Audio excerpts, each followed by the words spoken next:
Tu veux recréer ce magnifique effet de zoom infini? Alors, reste jusqu'à la fin, car dans cette vidéo, je vais te montrer comment reproduire cet effet en utilisant l'intelligence artificielle, Midjourney et CapCut. Tu pourras l'utiliser pour tes réseaux sociaux ou dans des vidéos de relaxation en créant une boucle dans l'image. À première vue, cela ressemble beaucoup à une même photo, mais c'est en réalité l'empilement de plusieurs photos combinées à une option de zoom dans Midjourney. Et tu peux voir à l'écran l'effet que cela produit lorsqu'on inverse le sens. De plus, les photos sont de très haute qualité. Sans plus attendre, commençons. Pour générer l'image, tu peux la créer soit avec Focus, soit avec Midjourney. Dans mon exemple, je vais utiliser Midjourney. Tout d'abord, rends-toi sur Midjourney et génère tes photos avec ton prompt. Tu vas ensuite sélectionner celle qui te plaît le plus. Pour générer la prochaine image, il te suffit de cliquer sur le bouton Zoom Out. Tu vas générer autant de photos que tu souhaites en cliquant sur ce même bouton pour les nouvelles photos générées.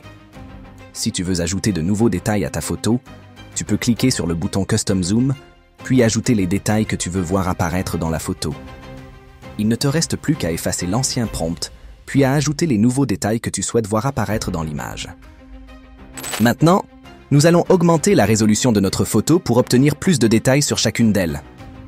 Je vais te présenter deux outils pour y parvenir. Le premier outil est ce site. Il est simple d'utilisation et ne nécessite pas d'inscription.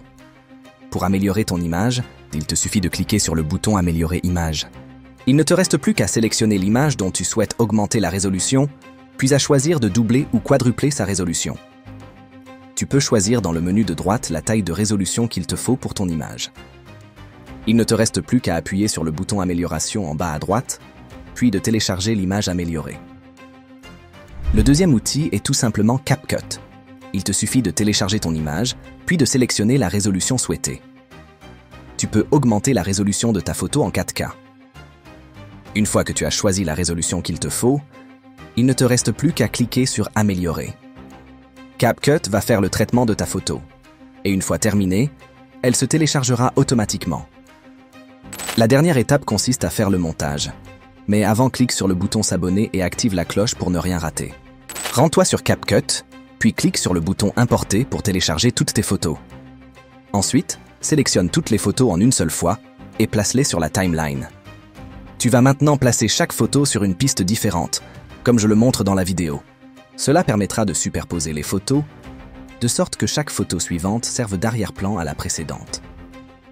Tu vas maintenant élargir la deuxième et la troisième photo en restant appuyé sur l'extrémité de la photo, puis en glissant le curseur vers la gauche. Tu vas ensuite cliquer sur la première photo pour la sélectionner. Veille à ce que la barre de lecture soit placée au tout début de la photo, puis clique sur le petit losange à côté du curseur de mise à l'échelle pour créer une image clé. Et pour diminuer progressivement la taille de l'image, nous allons ajouter une deuxième image clé, mais cette fois-ci à 50%. Et tu peux observer à l'écran l'effet produit par l'ajout des images clés. Tu vas faire également la même chose pour les autres images, et tu vas diviser l'échelle par 2 au fur et à mesure du temps.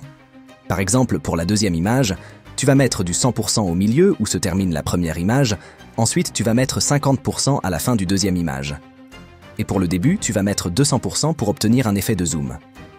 Tu peux observer à l'écran que maintenant les images se suivent au lieu de rester statiques comme un arrière-plan. C'est l'effet que nous recherchons.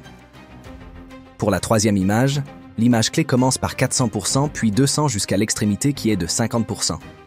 Cette disposition concerne uniquement les 3 premières images. Pour les autres images suivantes, il te suffit de les étirer vers la gauche. Cependant, les images clés restent les mêmes. Par exemple, pour la 4e image, il te suffit de l'étirer puis d'ajouter les images clés.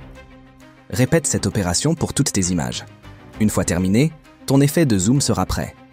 Voici un aperçu de ce que nous avons créé. Comme tu peux le remarquer dans la vidéo, les bordures de l'image sont visibles. Si tu rencontres ce problème, il suffit d'appliquer un masque sur la photo.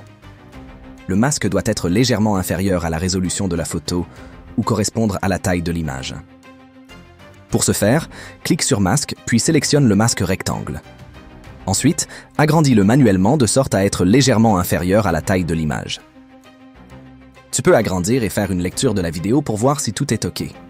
Sinon, tu peux réajuster la taille du masque pour obtenir un résultat parfait.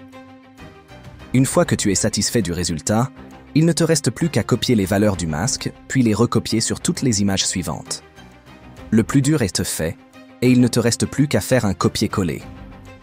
Pour ce faire, tu vas faire défiler la barre vers le bas, puis tu vas copier les deux valeurs qui correspondent respectivement à la hauteur et à la largeur. Tu vas ensuite cliquer sur la photo suivante, puis dans Masque, tu vas choisir le masque rectangle et tu vas coller les deux valeurs que tu viens de copier précédemment. Il ne te reste plus qu'à répéter cette manipulation sur les photos restantes, et ta vidéo sera prête. Je tiens à préciser que pour la dernière photo, tu n'as pas besoin de mettre une image clé à 50%, car elle conservera sa taille normale à la fin de la vidéo. Pour finaliser la vidéo, tu peux ajouter des effets sonores et de la musique, des vidéos de particules ou de chutes de pierres. Pour la musique et les effets sonores, tu trouveras ton bonheur sur ce site. Je te mets un lien dans la description. Il utilise ChatGPT qui te permettra de trouver un morceau qui correspond parfaitement à ta thématique. De plus, tu n'auras plus de problème de copyright en utilisant ce site, surtout si tu veux monétiser ta chaîne YouTube par exemple. Si tu souhaites télécharger des vidéos de fumée, de flammes, etc., tu peux utiliser ce site qui contient des milliers de vidéos pour enrichir et décorer ta vidéo. Ainsi s'achève ce tutoriel.